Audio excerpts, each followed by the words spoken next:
Bonjour! Nous entamons la dernière série de vidéos de ce cours d'introduction au droit. Il nous reste à voir comment concrétiser vos droits. Qui doit faire l'effort d'agir en justice? Comment financer l'action en justice? Comment prouver que votre demande est justifiée? Mais avant tout, vous devriez vérifier s'il n'est pas trop tard pour agir.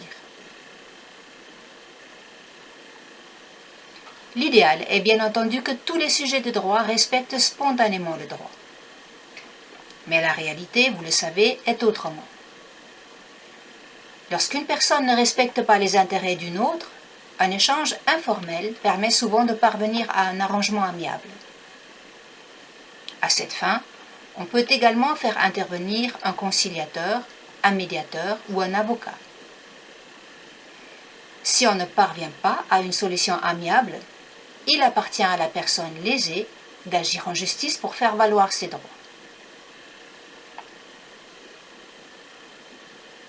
Le procureur défend l'intérêt de la société tout entière. Question. En droit pénal, lorsqu'une personne commet une infraction, qui va la poursuivre devant les juridictions pénales?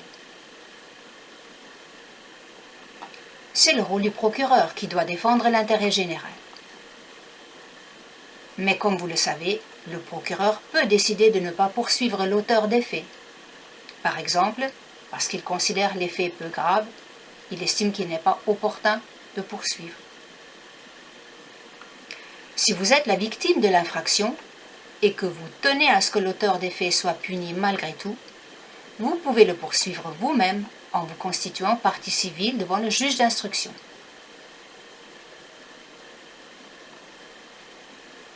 En droit administratif, si l'administré se sent lésé par l'administration, il doit agir contre elle devant un tribunal administratif.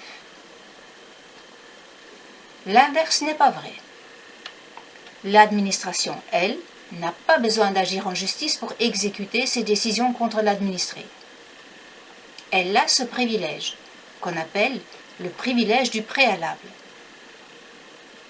On estime que la solution contraire ralentirait trop le fonctionnement de l'administration. Si l'administré subit une décision de l'administration qu'il trouve injuste, il peut la contester en justice. En droit privé, il appartient toujours à la personne lésée, en fait, d'agir en justice pour faire valoir ses droits. Illustration. Vous avez signé un contrat pour acheter un bien ou un service. Si vous estimez ce contrat nul, par exemple parce que votre consentement a été vicié, vous n'avez pas encore payé, il est alors inutile de saisir la justice pour faire annuler le contrat. Il vous suffit de ne pas payer. Vous n'êtes pas lésé en fait. Vous êtes en situation de force et votre co-contractant, le vendeur ou le prestataire de service, est en situation de faiblesse. S'il tient à ce que vous payez, c'est à lui d'agir en justice contre vous. Et vous pourrez vous défendre à cette occasion pour faire valoir la nullité du contrat. En revanche, si vous avez déjà payé, vous êtes en fait lésé.